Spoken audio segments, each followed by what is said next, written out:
Hey there, I want to ask you a question. Have you ever judged someone before you really knew them? Yeah, me too. I'm not proud of it, but I got to say I'm really, really good at it. In fact, I've got it down to kind of a science. I can walk into any room and in about 5 seconds make up an entire story about someone based on nothing more than their hair and their shoes. And you know what? I'm almost always wrong. So let me tell you a quick story. I was at this coffee shop out in California. It's one of these small ones, where the baristas have tattoos of plants with names I can't pronounce. Well, it's a Sunday morning, so there was this long line of people. Everyone's getting their morning coffee, and I was in line behind this guy who looked like he lived in a dumpster. He had these torn clothes, a super long beard, and I thought, great, this guy's probably going to ask me for money.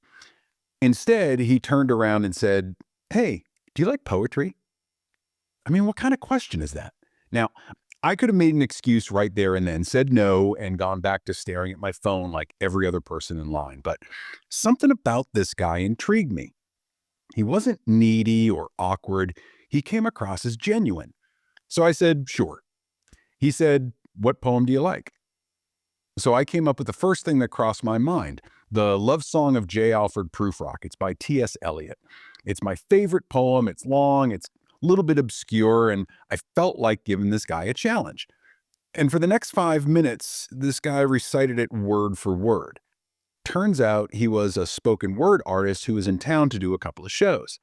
But that 5-minute conversation really stuck with me. And I realized it happened because I let curiosity win over judgment. Here's the thing, we're born curious. Just think about what kids are like. If you have kids, you're going to understand what I say. They're like these tiny little drunk philosophers. Why is the sky blue? Why can't I eat crayons? Why does grandma smell funny? The questions are just relentless, and they never stop to think, what if this question makes me look dumb? I don't know when it happens, but somewhere along the way we lose that. We stop asking why and start assuming we already know everything. Maybe it's because we're busy. Maybe it's because we're tired, or maybe it's because judgment just feels safe. It lets our brain put people into these neat little boxes so we can just move on with our day. But here's the problem with boxes, they keep people out. And when you're too busy building walls of boxes, you miss what's on the other side. Now, I'm not saying we should all go back to being little kids, but what I am saying is that curiosity is the key to human connection. And it's why I've built my business on deep, authentic connections with my clients. You see, when you're curious about someone, you ask questions, not because you're trying to prove a point, but because you genuinely want to understand them. And that creates this little magic moment where the other person feels seen, they feel heard, they feel like they matter. And isn't that what we all want, just to feel like we matter?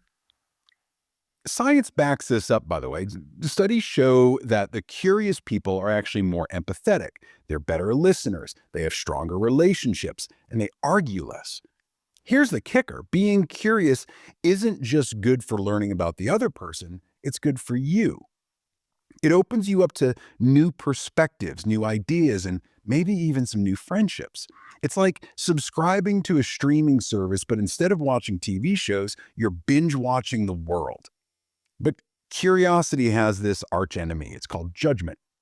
Judgment is that little voice in your head that says, this person is different from me. I already know how this conversation's going to go. Judgment shuts the door before it's even cracked open. Curiosity, on the other hand, says, what if I'm wrong? What if this person has something to teach me? All right, so let me share another quick story. In my former career as a corporate guy, I used to travel a lot for work. I was always in airports and would often kill time during a layover by hanging out at whatever bar was closest to my gate. So on this one trip, I got delayed and I went to the bar and I sat at the only empty seat next to this big bear of a man. Come to find out, he was a retired truck driver who looked like he could have just been an extra in Sons of Anarchy. Now, if I let judgment win, I would have assumed we had nothing in common. But as we started talking, I learned he'd also been in corporate and gave it all up to be a truck driver. He's now writing books about all his cross-country adventures. He's kind of like this big, hairy Jack Kerouac. He told me stories about his favorite places, the freedom he has to live life on his terms, And he told me most about the kindness of the strangers that he met. By the time I had to catch my flight, we were just talking and laughing like we had known each other forever. And I thought, how many of these connections do we miss because we assume the story before it's told? All right. So, how do we stop judging and start doing something I like to call subscribing to curiosity? Well, I've got 3 tips for you. One, ask better questions. Next time you talk to someone, rather than saying, "What do you do?" try saying something like, "What's something you're excited about right now?" It's those small little tweaks that can open the door to real conversation. Number 2, challenge your assumptions. The next time you catch yourself thinking you've got someone figured out, stop. Ask yourself, what do I not know about this person? Here's the spoiler, it's a lot. And lastly, 3, be present. Connection can't happen if your brain is already thinking about all the stuff you have to do tomorrow. Put the phone down, make eye contact, and listen like your life depends on it, because in some ways, it does. Now, I'm not here to tell you how to live your life, but I will say this. When you subscribe to curiosity, you're subscribing to the possibility of deeper connections, better experiences, and maybe even a few surprises here and there. So, the next time you're in line at a coffee shop or sitting at a bar at an airport or anywhere, just take a breath. Look around, ask someone you don't know a question, and see what happens when you let curiosity lead the way.